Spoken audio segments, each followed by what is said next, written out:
स्वागत है आपको अपना यूट्यूब चैनल ग्रो ज्ञान ऑफिशियल पर। चलिए आज हम लोग क्लास 9th के है ना इतिहास के एक टॉपिक लेकर आए हैं। टॉपिक का नाम है रूढ़िवाद की पूर्ण स्थापना, है ना, वियना कांग्रेस या वियना की संधि। चलिए स्टार्ट करते हैं। क्लास 10th का टॉपिक है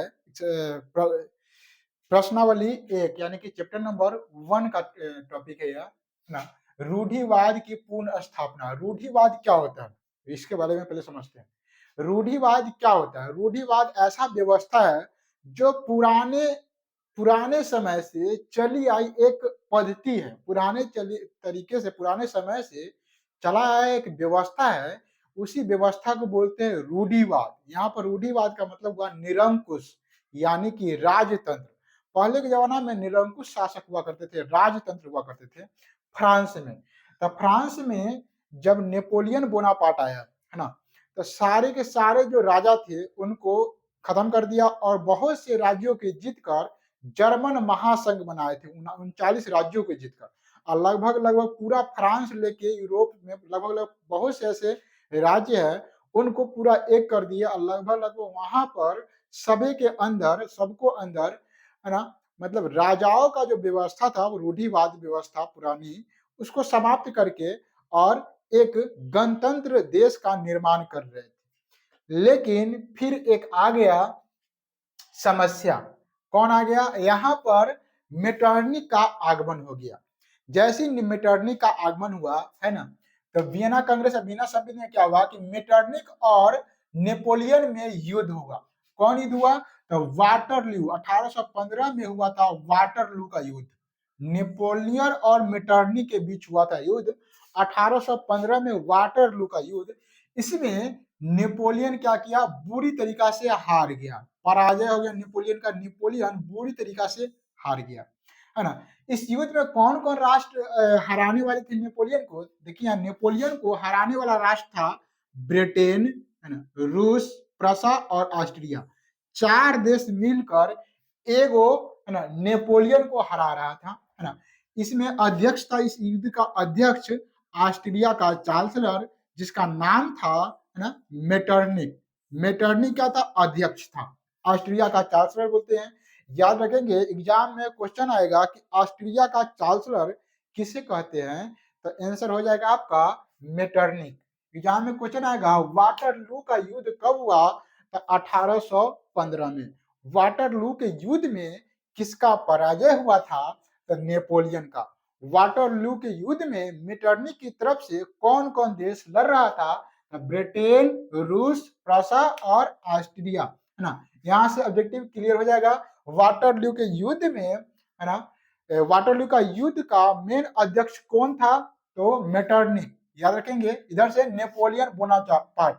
अब बेचारा नेपोलियन बहुत अच्छा काम कर रहा था लेकिन हार गया। जब ये हार गया तो अब क्या करेंगे?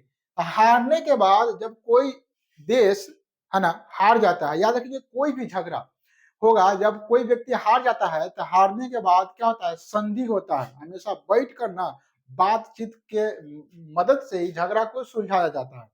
तो यहाँ पर हार गया नेपोलियन, तब बैठ के बातचीत कर रहा है ना। इसी बातचीत का नाम है वियना कांग्रेस या वियना की संधि। वियना कांग्रेस और वियना की संधि में क्या चीज बातचीत हुआ है इसके बारे में हम देख लेते हैं।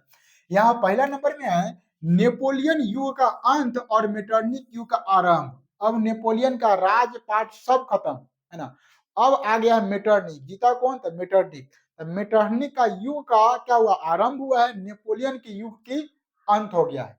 दूसरा नंबर में क्या हुआ? दूसरा नंबर हुआ फ्रांस को वापस करना। नेपोलियन जो है फ्रांस पर अपना अधिकार कर लिया था, है ना। नेपोलियन फ्रांस पर अधिकार कर लिया था, पूरा वहां का राजा बन गया था गणतंत्रात्मक रूप से। अब क्या हुआ? फ्रांस को कहा कि अब तुमको वापस करना पड़ेगा, जिस राजाओं को तुमने मारा है उस राजाओं को वापस करना पड़ेगा फ्रांस को, है ना। इस स्वीकार करना होगा। तीसरा नंबर में क्या हुआ? प्रासा को उनके पश्चिमी सीमा के महत्वपूर्ण क्षेत्र, है ना। याद रखेंगे प्रसा। प्रसा कौन है? जो मेटरनी की ओर से लड़ रहा है, तो इसको भी कुछ ना कुछ मिलना चाहिए ना। बिना कुछ किए हुए कुछ नहीं, कोई नहीं जाता है ना। तो प्रसा को क्या किया गया? तो प्रसा जो जितना भी देश था बड़ा, उसके मतलब पश्चिमी क्षेत्र के, उसी के देश के पश्चिमी क्षेत्र के जो महत्वपूर्ण इलाके थे, है ना, वो प्रासा को दे दिया गया, है ना। प्रासा को क्या दिया गया, पश्चिमी सीमा के महत्वपूर्ण, उसका जो पश्चिमी सीमा था प्रासा के, उनके महत्वपूर्ण इलाकों को दे दिया गया। किसको, प्रासा को दे दिया गया। इटली को छोटे राज्यों में बांटा गया। देखिए यहाँ पर इटली को क्या किया, नेपोलियन जो है इटली को जो है ना, सारे के सारे इटली को लगभग लगभग जीत के ना एक बहुत बड़ा इटली बना दिया था।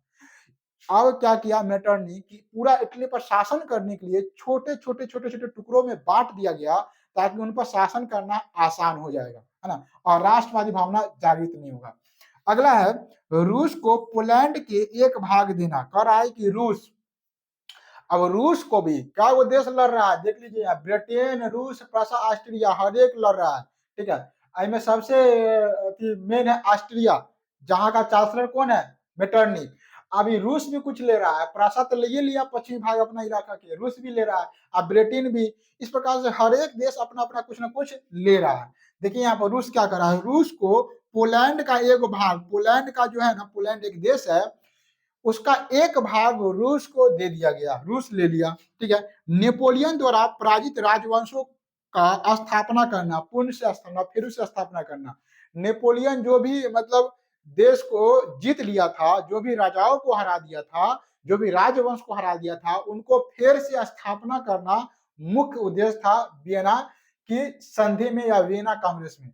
देख लीजिए लुई सोलामा, याद रखिएगा हम पढ़ाए थे कि लुई सोलामा को उस समय, है ना, बंदी बना लिया गया था, उनको और उनकी पत्नी को, दोनों को क्या किया था, फांसी पर चढ़ा दिया गया था।